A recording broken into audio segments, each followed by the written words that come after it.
નમસ્કાર વિદ્યાર્થી મિત્રો, મારી યુટ્યુબ ચેનલ સંજય પટેલમાં આપ સૌનું હાર્દિક સ્વાગત છે.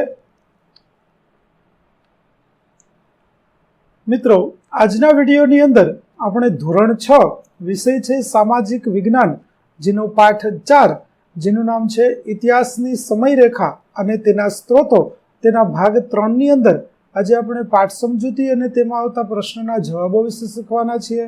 વિદ્યાર્થી મિત્રો, જો તમે મારી ચેનલમાં નવા હોય તો મારી ચેનલને જરૂરથી સબસ્ક્રાઇબ કરો. વિડીયો સારો લાગે તો લાઇક કરો, શેર કરો અને બેલ નોટિફિકેશન ઓન કરો, જેથી મારા આગળના નવા વિડીયો પણ આપને મળતા રહે. તેમજ વિદ્યાર્થી મિત્રો, આ પાઠની પીડીએફ જોવા માટે પ્લે સ્ટોરમાં જઈ અમારી એપ્લિકેશન વિશ્વગુરુ STD 1-12 ગુજરાતી ડાઉનલોડ કરી તમારા મોબાઈલમાં ઇન્સ્ટોલ કરો. જે તમે શરૂ કરશો તો તમને આ પ્રકારે જોવા મળશે, જેમાં બધા ધોરણની અંદર તમને ધોરણ બતાવશે, ધોરણ પસંદ કરશો એટલે વિષય બતાવશે, વિષય પસંદ કરશો એટલે પાઠનું નામ બતાવશે, જેમાં વિડીયો ઉપર ક્લિક કરશો તો વિડીયો જોવા મળશે અને PDF ઉપર ક્લિક કરશો તો તમને PDF જોવા મળશે. તો આશા રાખું છું અમારી એપ્લિકેશન આપ સૌને ગમશે. જરૂર ડાઉનલોડ કરજો, જે એકદમ ફ્રી છે. કોઈ પણ પ્રકારના ચાર્જ વગર તમે વિડીયો અને PDF બંને જોઈ શકશો. તો ચાલો મિત્રો, શરૂ કરીએ પાઠ 4 ભાગ 3. ચાલો, આ ભાગની અંદર આપણે ઇતિહાસ જાણવાના સ્ત્રોતો કયા કયા છે, અથવા તો એવી કઈ વસ્તુઓ છે કે જેમાંથી આપણને ઇતિહાસ જાણવા મળે છે. તો ઇતિહાસનો સ્ત્રોત એટલે સ્થળ, વ્યક્તિ, લખાણ અથવા તો કોઈ પણ વસ્તુ કે જેમાંથી આપણે ભૂતકાળની ઘટના અથવા સમયગાળા વિશે માહિતી એકત્રિત કરીએ છીએ, તે બધા જ ઇતિહાસના સ્ત્રોતો ગણાય. તો શું તમે તમારા પરિવારની ઓછામાં ઓછી 3 પેઢીઓ વિશેની માહિતી એકત્ર કરી શકો છો? તમારા માતા પિતા, દાદા દાદી અને પરદાદા દાદી વાળું કુટુંબ વૃક્ષ બનાવો. તેમના નામ જાણો, તેમણે આજીવિકા માટે શું કર્યું હતું અને તેમનો જન્મ ક્યાં થયો હતો જેવી માહિતી ક્યાંથી મળી છે તેના સ્ત્રોતો નીચેના કોષ્ટકમાં જણાવો. તો ચાલો આપણે કેટલીક વિગતો છે તેના આધારે કોષ્ટક છે તે ભરીએ. જેમ કે દાદા દાદી, તો સૌપ્રથમ આપણે દાદાનું લખીએ તો નામ છે મગનભાઈ. વ્યવસાય તેઓ ખેતી કરતા હતા અને તેમનું જન્મ સ્થળ છે તે ગોંડલ હતું તેવું તેમના જન્મ તારીખના દાખલા ઉપરથી મને જાણવા મળ્યું. ત્યાર પછી દાદીનું નામ છે રમાબેન. તેઓ પણ ખેતી કામ જ કરતા હતા. તેમનું જન્મ સ્થળ છે તે કોટડા સાંગાણી હતું અને તે પણ તેમના જન્મ તારીખના દાખલા ઉપરથી મને ખ્યાલ આવ્યો. ત્યાર પછી નાના નાની, તો તેમાં નાનાનું નામ છે તે મૂળજીભાઈ છે. તેઓ ખેતી કામ કરતા હતા અને તે મોવૈયાની અંદર તેમનો જન્મ થયો હતો. આ માહિતી છે તે તેમને તેમના ફોટોગ્રાફ ઉપરથી પ્રાપ્ત થઈ. એવી જ રીતે નાની છે તેનું નામ જયાબેન છે. તેઓ પણ ખેતી કામ કરતા હતા. તેમનો જન્મ રાજકોટની અંદર થયો હતો અને આ માહિતી પણ મને ફોટોગ્રાફ ઉપરથી પ્રાપ્ત થઈ છે. ત્યાર પછી પરદાદા, તો પરદાદાનું નામ છે તે મગનભાઈ હતું. તેઓ પણ ખેતી કામ કરતા હતા અને ગોંડલની અંદર તેઓ રહેતા હતા. તેઓની વંશાવળી છે તેના ઉપરથી મને ખ્યાલ આવ્યો. મંજુબેન છે, તેમનો પણ વ્યવસાય ઘરકામ કરતા હતા. તેમનું જન્મ સ્થળ છે તે હળેંડા છે અને તે તેમની વંશાવળી છે તેના ઉપરથી મને ખ્યાલ આવ્યો. ત્યાર પછી પરનાનાનું નામ રવજીભાઈ હતું. તેઓ ખેતી કામ કરતા હતા, જેઓ મોવૈયાની અંદર જ રહેતા હતા અને તેનો ફોટોગ્રાફ છે તે મને પ્રાપ્ત થયો. તેના ઉપરથી આ માહિતી મળી હતી. ત્યાર પછી વિજયાબેન છે, જેઓ ઘરકામ કરતા હતા. તેમનો જન્મ છે તે લોધિકાની અંદર થયો હતો અને તેમના ફોટોગ્રાફ ઉપરથી આ માહિતી મને પ્રાપ્ત થઈ છે. તો આવી રીતે અલગ અલગ વિગતો છે તે આપણે મેળવશું અને તેના ઉપરથી આપણને આ બાબતો વિશે જાણકારી પ્રાપ્ત થાય છે. ચાલો, તમે તમારા પરિવારના ભૂતકાળ વિશેની વિગતો કેવી રીતે મેળવી? શું તમે તમારા માતા પિતા અને સંબંધીઓના ફોટોગ્રાફ, ડાયરીઓ, ઓળખ કાર્ડ અથવા સ્મરણો જેવી કઈ બાબતો ઉપર આધાર રાખ્યો? તો વિદ્યાર્થી મિત્રો, અહીં આપણે જે વિગતો ભેગી કરી તેમાંથી કેટલાકના ઓળખ કાર્ડ એટલે કે જન્મના દાખલા હતા. ઘણી વખત આપણને વંશાવલી છે તેના ઉપરથી આ માહિતી મળતી હતી. ઘણી વખત ફોટાઓની અંદર આવી તારીખો છે તે લખેલી હોય છે, તેના ઉપરથી આપણને જાણકારી પ્રાપ્ત થાય છે. આવી રીતે બધી વિગતો છે તે આપણને જાણવા મળી હતી. તેના માટે આપણે તેના ઉપર આધાર રાખ્યો. ચાલો વિચારીએ, શું તમે ક્યારેય તમારા ઘરમાં કે તેની આસપાસ જૂના સિક્કા, પુસ્તકો, કપડાં, ઝવેરાત અથવા વાસણો જોયા છે? આવા જૂના મકાનો, વસ્તુઓ કે ઇમારતોમાંથી આપણને કેવા પ્રકારની માહિતી મેળવી શકીએ? તો જૂની વસ્તુઓથી મળતી માહિતી છે, જેમ કે જૂના સિક્કા હોય તો તે જે તે સમયના રાજાનું નામ, તેનો સમયગાળો, આર્થિક સ્થિતિ, ધાર્મિક માન્યતાઓ વગેરે તેના સિક્કા ઉપરથી આપણે જાણી શકીએ. એવી જ રીતે વાસણો અને ઝવેરાત હોય તો તે સમયના લોકોની જીવનશૈલી, ધાતુઓનો ઉપયોગ કરવાની કળા અને તેમની આર્થિક સ્થિતિ છે તેના વિશે આપણને માહિતી મળે છે. એવી રીતે જૂના પુસ્તકો અને હસ્તપ્રતો હોય તો તેના ઉપરથી આપણને તત્કાલીન સમાજ વ્યવસ્થા, ભાષા, રીત રિવાજો, વિજ્ઞાન અને રાજાઓના શાસન વિશેની માહિતી મળી રહે છે. એવી જ રીતે જૂના કપડાં હોય તો તેના સમયના લોકોના પહેરવેશ, તેમને કપડાં વણવાની કળા અને ભૌગોલિક સ્થિતિ તે આપણને સૂચવે છે. એવી રીતે જૂના મકાનો અને ઇમારતોમાંથી મળતી માહિતી જોઈએ તો બાંધકામની શૈલી કયા પ્રકારની છે, તે સમયની સ્થાપત્ય કળા કયા પ્રકારની હતી, જેમ કે મોગલ શૈલી, નાગર શૈલી વગેરે જાણી શકાય છે. એવી રીતે બાંધકામમાં કઈ સામગ્રી વપરાય છે, પથ્થરો, ઈંટો, ગાર, માટીનો ઉપયોગ થયો છે, તેનાથી તે સમયની તકનીકી પ્રગતિની પણ આપણને ખબર પડે છે. આ સિવાય સામાજિક અને આર્થિક સ્થિતિ, કે ભવ્ય મહેલો કે કિલ્લાઓ મજબૂત શાસન દર્શાવે છે, જ્યારે સામાન્ય મકાનો હોય તો તે સામાન્ય પ્રજાની સ્થિતિનો ચિતાર આપે છે. તો આવી રીતે આ બધી બાબતો આપણને માહિતી આપતી રહેલી છે. ચાલો, દરેક વસ્તુ કે માળખું, વાસ્તવિક માળખું એક વાર્તા કહે છે અને તે જિગ્સોના પઝલ એટલે કે ચિત્રજોડ કોયડા જેવી ભાગ હોય છે. જે વસ્તુઓ તમે તમારા ઘરમાં જુઓ છો તે તમને તમારા પરિવારના ઇતિહાસ વિશે કંઈક કહે છે. તેવી જ રીતે આપણે ઐતિહાસિક ઘટનાઓ વિશે જુદા જુદા સ્ત્રોતોમાંથી માહિતી એકત્ર કરી શકીએ છીએ. એક વાત હંમેશા યાદ રાખવી જોઈએ કે ઇતિહાસની બાબતમાં પઝલની જેમ કેટલા ભાગો ખૂટતા હોઈ શકે છે. હવે નીચેની આકૃતિમાં દર્શાવેલ ઇતિહાસના મુખ્ય સ્ત્રોતોને પ્રસ્તુત કરતી આકૃતિને જુઓ અને આ તમામ સ્ત્રોતોને આ તબક્કે યાદ રાખવાની જરૂર નથી. આપણે આગળના અભ્યાસમાં તેના વિશે જાણકારી મેળવીશું. તો ચાલો જુઓ અહીં આકૃતિ, જેમાં શિલાલેખો, હસ્તપ્રતો, તામ્રપત્રો, સિક્કાઓ, સ્મારક, બંધારણો જેમાં સ્મારકો છે, ટેકરાઓ છે તેનો સમાવેશ થાય છે. ત્યાર પછી માનવ અને પ્રાણી અને વનસ્પતિના અવશેષો, સાધનો અને શસ્ત્રો, મૂર્તિ અને આભૂષણો, માટીના વાસણો અને રમકડા, રહેઠાણો અને અંત્યેષ્ટિ સ્થાન.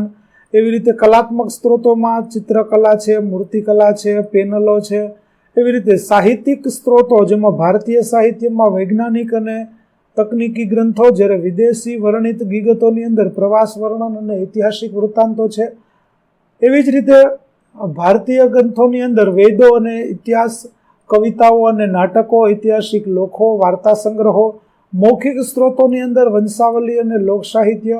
આવા કેટલા બધા સ્ત્રોતો છે કે જેની ઉપરથી આપણને કંઈક ને કંઈક ઇતિહાસ વિશેની જાણકારી પ્રાપ્ત થતી હોય છે. તો આ બધા જ સ્ત્રોતોનો સમાવેશ છે તે આપણે ઇતિહાસ જાણવાના સ્ત્રોતોની અંદર કરવો પડે, કેમ કે આપણને કોઈ ને કોઈ બાબત છે તે આની ઉપરથી જાણવા મળે છે.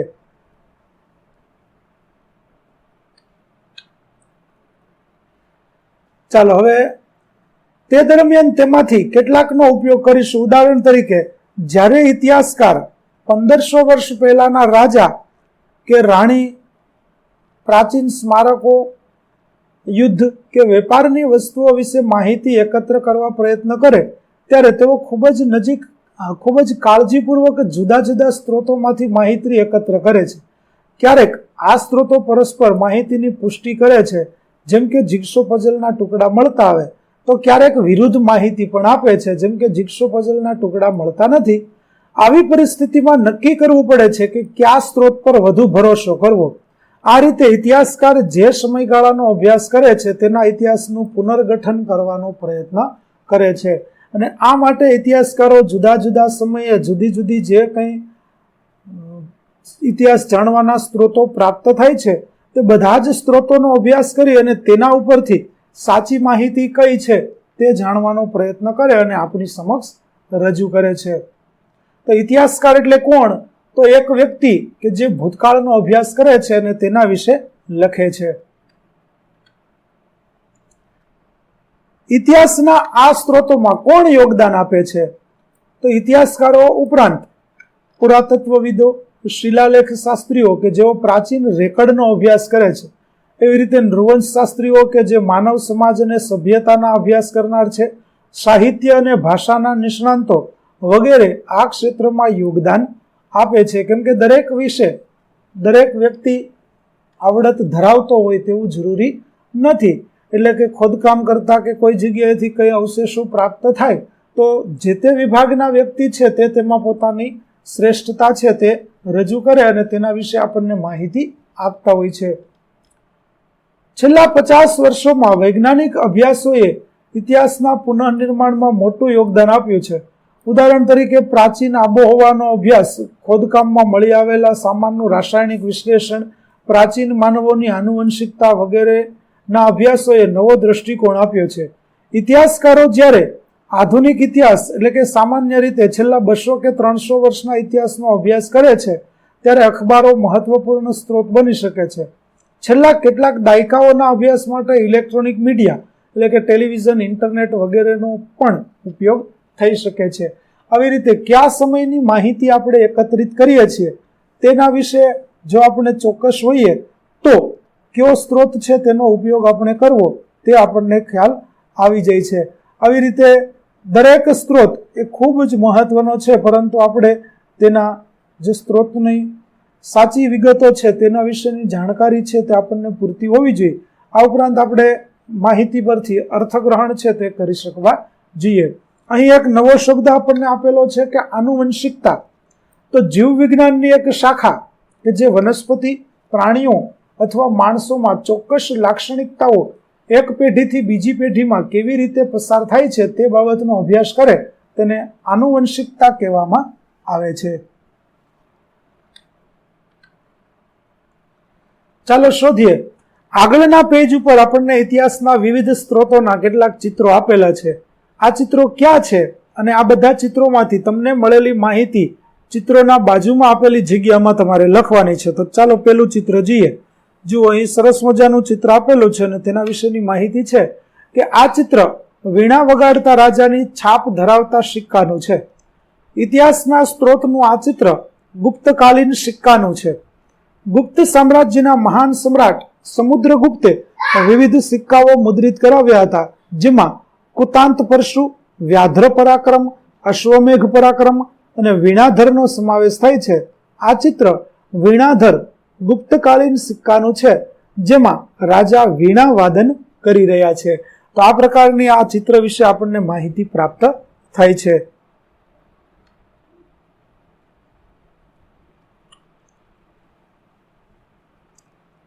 ત્યાર પછી અહીંયા આપણને બીજું ચિત્ર આપવામાં આવેલું છે, તેના વિશે જોઈએ તો આ ઇતિહાસ જાણવાના સ્ત્રોતમાં આ શિલ્પ 12મી સદીનું છે, જે ગોવાના માલકરણેમ વિસ્તારમાંથી મળી આવ્યું છે. તે એક વીરગલ સ્મારક છે. અહીં વીર એટલે યોદ્ધા અને ગલ એટલે પથ્થર, એટલે કે તે એક વીર સ્તંભ સ્મારક છે, જે નૌકાદળના યુદ્ધમાં શહીદ થયેલા કોઈ મહાન યોદ્ધાની યાદમાં બનાવવામાં આવ્યું છે.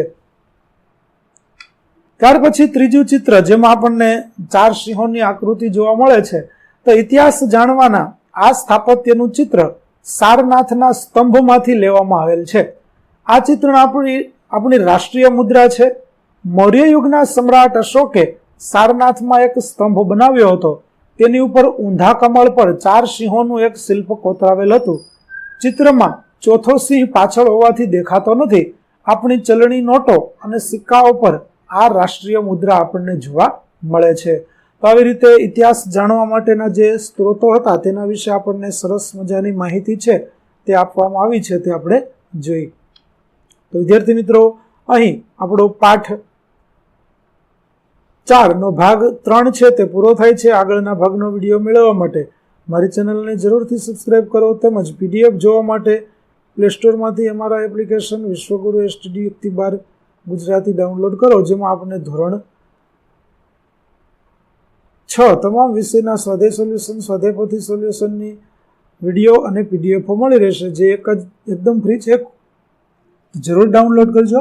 ફરી મળીશું નવા ભાગ સાથે. ત્યાં સુધી આવજો.